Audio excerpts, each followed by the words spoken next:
et Israël ont décidé de lancer des opérations militaires. Elles ont été conduites en dehors du droit international, ce que nous ne pouvons pas approuver. Il reste que l'histoire ne pleure jamais les bourreaux de leur peuple et aucun ne sera regretté. Une nouvelle situation est en train d'apparaître.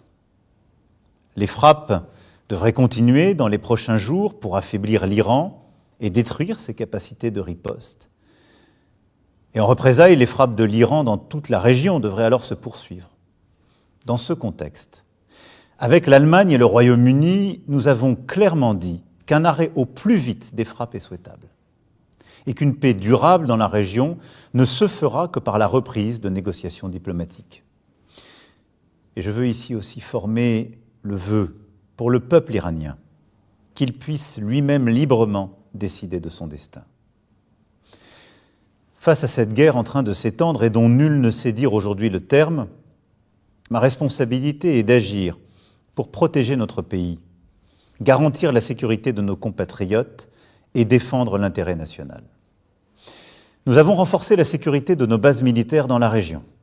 2 d'entre elles ont subi des frappes limitées, ayant causé des dégâts matériels. Et je veux redire ici mon soutien, ma confiance à l'ensemble de nos forces armées.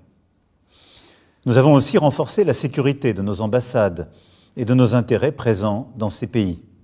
Et je demeure particulièrement vigilant sur ce point. Près de 400 000 de nos compatriotes sont présents dans la région, soit comme résidents, soit de passage. Nous sommes en train d'organiser en bon ordre le rapatriement de nos concitoyens qui le souhaitent, en commençant par les plus vulnérables. 2 premiers vols seront à Paris dès ce soir. Je sais l'angoisse, l'impatience qui existe, mais je veux ici vous dire que les équipes sont pleinement mobilisées dans les pays concernés comme à Paris pour organiser les retours dans les meilleures conditions. Et vous continuerez d'être informés en temps réel. Nous veillons évidemment à la sécurité sur le sol national aussi. À ma demande, le gouvernement a renforcé le dispositif de protection militaire Sentinelle et la vigilance autour des lieux et des personnes les plus exposées. Ensuite, au-delà de ces éléments de sécurité premiers pour nos compatriotes, nos bases, nos emprises, nous devons être aux côtés de nos amis, de nos alliés de la région, pour leur sécurité et pour leur intégrité territoriale. C'est en effet notre responsabilité, elle est strictement défensive, elle vise à protéger et à restaurer le plus vite possible la paix. Il en va de la crédibilité de la France, d'être ce partenaire de confiance qui honore ses engagements, surtout dans ces temps troublés. Nous avons des accords de défense qui nous lient avec le Qatar, le Koweït et les Émirats arabes unis. Ces derniers sont tout particulièrement ciblés et nous leur devons solidarité. Nous sommes aussi liés par des engagements solides avec la Jordanie et l'Irak, et notamment là-bas nos alliés kurdes.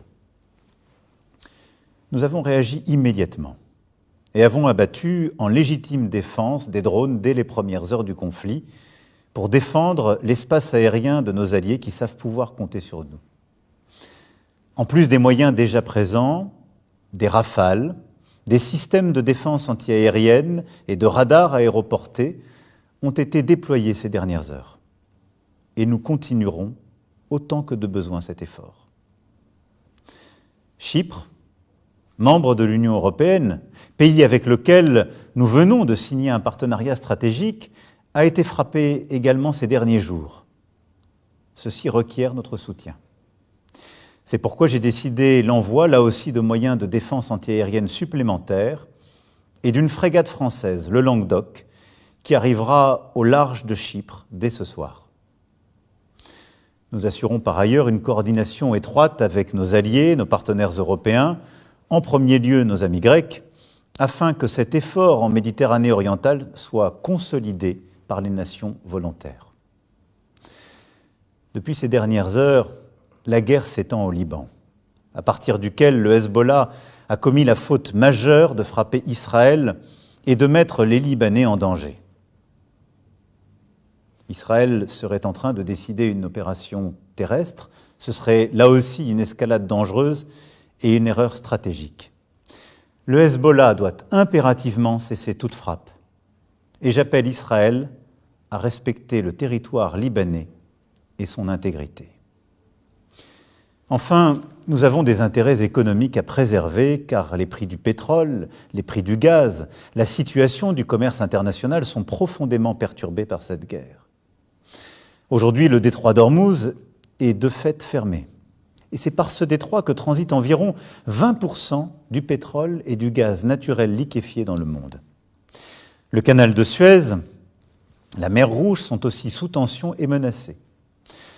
Nous sommes à l'initiative pour bâtir une coalition afin de réunir les moyens, y compris militaires, pour reprendre et sécuriser le trafic dans ces voies maritimes essentielles à l'économie mondiale. C'est d'ailleurs ce que nous avons su faire il y a plusieurs mois en mer Rouge. C'est ce que nous devons faire aujourd'hui là-bas. Face à cette situation instable, aux incertitudes des jours à venir, j'ai donné ordre que le porte-avions Charles de Gaulle, ses moyens aériens, son escorte de frégates, fassent route vers la Méditerranée.